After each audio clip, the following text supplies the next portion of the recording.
dogs being on our displays, but we do ask if they can be please kept over in the dog viewing area, which is just over there then, so they're a little bit out of the way of the birds flying over.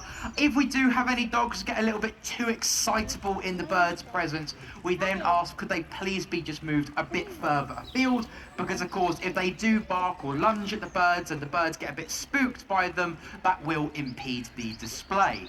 Now other than that then guys, if you do feel the need to disappear during this show, by all means do so, but please be aware of where the birds are in relation to you, because some of these birds then, when they are flying from point A to point B, they really get fixated on that set path. So if you stand up and you move into their way, don't really expect them to move for you. And a face full of feathers isn't really as soft as it might sound, so pay that one a bit of attention. Again, if you want to walk off, that's fine, but if you see a bird flying towards you, just stop, let them go past, and then by all means carry on. If we can also have nobody trying to touch the birds as well, that would be brilliant. But if you want to take any pictures of them or video them, then that is absolutely fine. Other than that then, I think we're ready to make a start with our first bird of the afternoon, whose name is Chuck, and he's just going to bring himself out to the corner of the arena to his little fence. He likes it over there. So this is Chuck then, and Chuck is our laughing kookaburra, which is a native species to eastern Australia, and they're also found in New Zealand. Now these birds can typically be found in eucalyptus forests across Australia, so you'll find them living amongst other animals such as koala. And these birds, they will occasionally occupy areas where you get water as well, so small streams and rivers, and that is because amphibians and small fish make up a reasonable amount of their diet.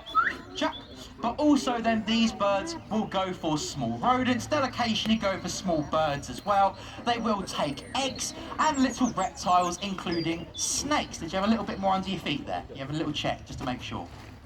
Chuck, you gonna come over, buddy? Now Chuck here then is an imprinted kookaburra, and what this means is he has been hand reared. So he actually believes that he is a human and that we are his mum and dad. So he is quite a vocal little character. You might hear him making the odd noise here and there as he's flying about you today. But of course he gets his title, the Laughing Kookaburra, by that very iconic cackle that these birds produce. Now out in Australia they have been given the nickname the Bushman's alarm clock, and that is because when they produce this cackle they do it typically at dawn and dusk, and that is because then that is when these birds are going to be either waking up or just about to go to roost for the night. And they use this cackle in very much the same way that a songbird will use its song. It's just their way of announcing that this is their territory and they're laying claim to it. And of course then any other kookaburras in the area, they're very easily going to be able to hear this, and it's going to make it very easy for them to know who lay claim to which part. And of course to a female kookaburra then, Chuck, if they hear Chuck making his cackle and it sounds nice and loud, nice and healthy, they're going to know that he's going to be potentially a good choice for a mate as well. So it is a very useful tool. Again, they get that lovely nickname, the Bushman's alarm clock. Now this bird is in fact the largest member of the kookaburra family, and they're also the largest member of the kingfisher family as well, because that is what kookaburras are. They are in fact a type of kingfisher. This is why then kookaburras have got these absolutely enormous bills on them. It enables them of course to tackle their prey, and I imagine they use it in a lot of regards then to help with their nesting, as they will typically nest into the holes of those eucalyptus trees.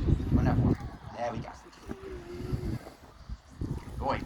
Now these birds are also used as a form of pest control as well then, and this is because again where these guys, they do like to target snakes, in particular venomous snakes.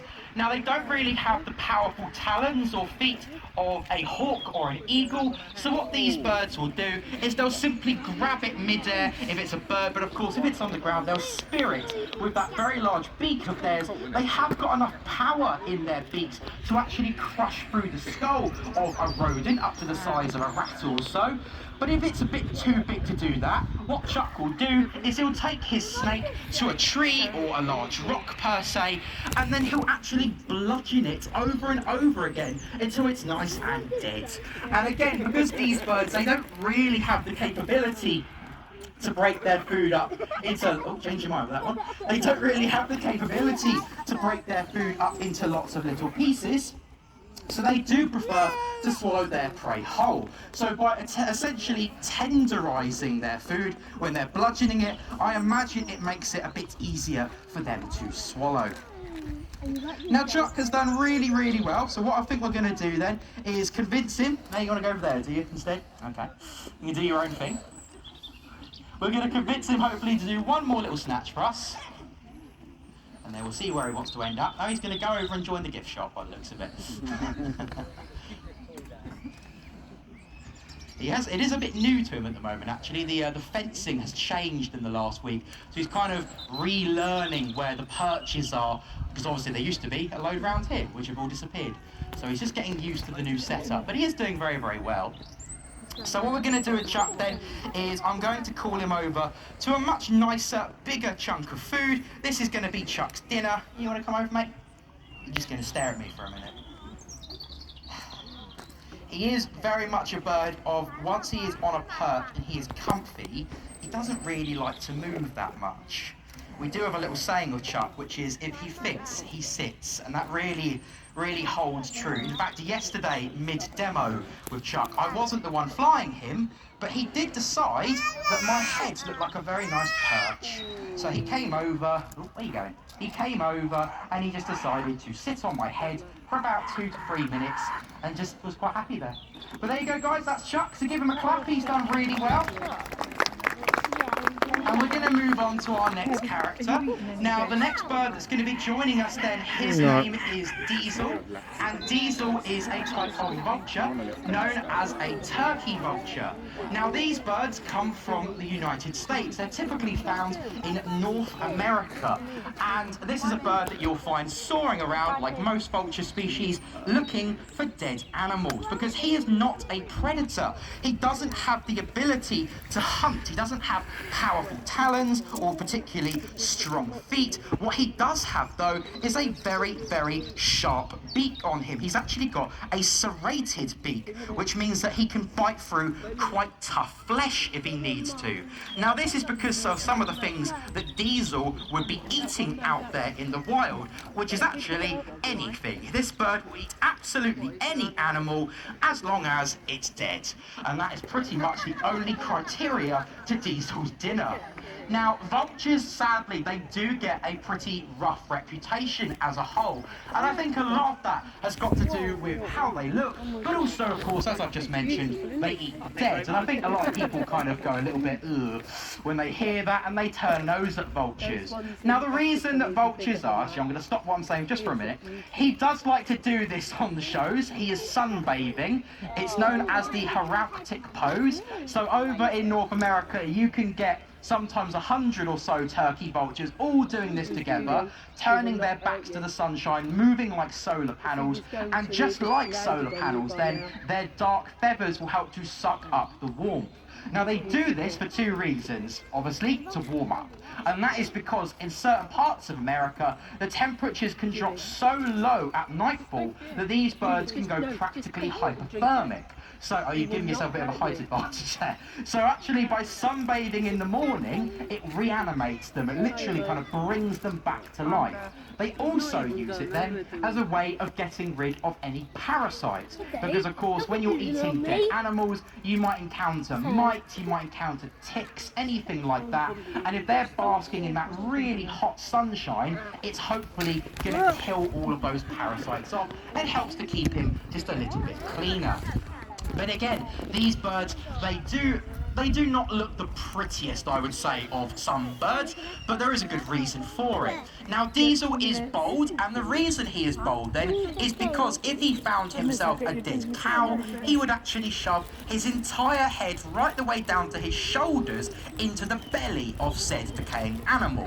As a result, he's going to get covered in blood and guts. So the last thing he needs is a lovely, pretty head of feathers, which is then just going to become filthy. So in actual fact, being bold keeps him a lot cleaner. He also has the ability then to close both his ears and his nostrils, which enables him to prevent any of that, again, decaying flesh or blood from entering those orifices. So the reason that vultures look the way they do is in fact to keep themselves clean. And I don't really think cleanliness is a word that people would associate with vultures a lot of the time, but it actually does go hand in hand. And this is because all vultures on our planet have got one of the most powerful stomach acids of any living creature. So strong, in fact, it can melt through some degree of metal. Now this gives him the ability then, he's having a bit more of a sunbathe, he's really enjoying, even though the sun's not really out, he's still enjoying the warmth coming through the clouds. So these birds then will be eating animals that have died of anthrax, sometimes Ebola if they come from Africa, foot and mouth is something he might encounter in America, same with rabies, and of course he would not want to eat that disease and then contract it himself.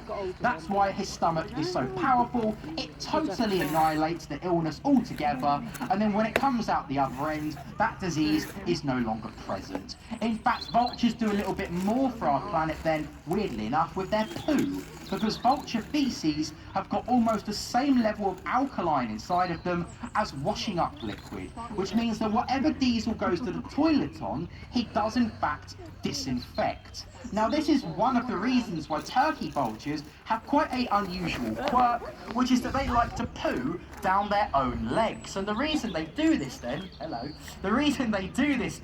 is to, again, kill off anything that might have gotten onto their legs or feet whilst they've been feeding. It also acts to cool them down a little bit as well, because if they get too hot out there in America, if they poo down their legs, it just lowers their body temperature a little bit. Now, luckily for the turkey vulture, they are a creature of least concern in the wild, meaning that their population is lovely and healthy. The same cannot be said, however, for African or Asiatic vultures. In fact, the vast majority of African vultures currently are classed as critically endangered, which means only one classification from going extinct in the wild. Now, almost the entire reason for this is ivory poaching, which is a subject I'm sure you've heard of at least once or twice, the killing of elephant and rhino for either their tusk or horn, their ivory. Now this is not because the poachers want the vultures, it's because the vultures, by circling overhead of those recently killed animals, they show the rangers where the poachers are. Poachers have now become wise to this, so what they will do is they will shoot as many vultures as possible, and they'll cover the carcass in poison, such as pesticides or cyanide, and this will, hello again, I ran all the way down here for that. I mean, you did a lovely fly, just not to you. And this will then, unfortunately, ensure that the poachers get away with their prize and they leave 100 or more dead vultures at a time. In fact, one of the worst cases ever was in the COVID times. He's very attached to Charlie. In 2020, when unfortunately over 500 vultures were killed on just one poaching incident in southwest Africa. The main species affected by that was the African hooded vulture, which is already a critically endangered species, and that was a stronghold for that bird's population as well. Now, the reason we tell people about this is because, again, because of their negative media portrayal, vultures never really get the recognition they deserve, and people don't understand just how vital they are to our planet. All vultures are classed as a keystone species, which simply means then that if you were to take any type of vulture out of its respective ecosystem, hello, I thought taking my glove off would discourage you, clearly not. So if you were to take any vulture out of their respective ecosystem, that ecosystem would start to collapse, because what you would have then is a perpetual cycle of death and disease, because no other animal can actually get rid of that disease to the same degree as the vulture family can. So they are absolutely imperative for a healthy planet. Now, I think Diesel's done a lot today. He's done a very good amount of flying. Charlie's absolutely knackered. So for Charlie's sake, I think what we're going to do is call Diesel down to the front. No, to over there. You just flew straight past the food and everything. There we go. So we're going to send Diesel over to Charlie, and then just like we did with Chuck, we're going to give him a nice big piece of food. That's his reward. Give him a little clap then, guys. Again, he did very, very well. And then as we're popping Diesel away, I'm going to go and retrieve our final bird. Now, the final bird that's going to be joining us today, her name is Rhea, and Rhea is a species of falcon known as a Lanner falcon. Now, these birds are native to Africa, and you do get them a bit in the Mediterranean as well. They are slightly smaller in terms of stockiness than a peregrine, and they are similar though in other respects. All falcons kind of have that universal appearance to them. Now, a lot of you are probably going to wonder why Rhea is wearing this fancy hat. And before anybody asks, no, it's not her crash helmet. The reason she is wearing this hood is to keep her nice and calm. And that is because when you have a bird of prey that can sometimes be a little bit nervy here and there, when you hood them, it just takes everything scary out of the equation. So it's a really useful tool for falconers to keep their bird nice and relaxed until we feel we're ready to take the hood off and then let her fly. Now, Rhea is a very young falcon. In fact, she's only just over a year old at the moment. She's in her juvenile plumage, and we are hoping that very, very soon she is going to molt, which means that she's going to drop out all of her feathers currently, and she's going to grow through a brand new set. Now, Rhea does actually live next to another Lanner falcon in the centre named Bandit, and if any of you guys walked past him today, you probably would have seen him. He's a very different colour. He's far more of a bluey coloration, and that's what she's going to turn into once she's finished her molt. Now, because she is also very young, Rhea has a tendency to be a little bit scruffy, so please do beg her pardon. Her feathers are not in the best of conditions at the moment, but again, it is really just because she is quite a young falcon, and after she's molted this year, she's definitely going to go into a much better situation visually. Now, with Rhea, the idea then is we're just trying to get her as fit as possible before we actually then put her into molt, which means we'll be fattening her up, we'll be putting her in that aviary and basically giving her a bit of a holiday. She'll have some time off, she can sit in there, be pretty lazy, and she can just basically do whatever she wants. And that will give her time to drop out her old feathers and grow through a new set. But before we do that, we want to make sure that this bird has had as much opportunity as possible to stretch her wings, build her muscle, and just get nice and fit and healthy. So we get her out every single day for a bit of flying like this and just let her stretch her wings. Come on then. Now, like I said, she's very, very young, so she isn't the fittest of birds at the moment.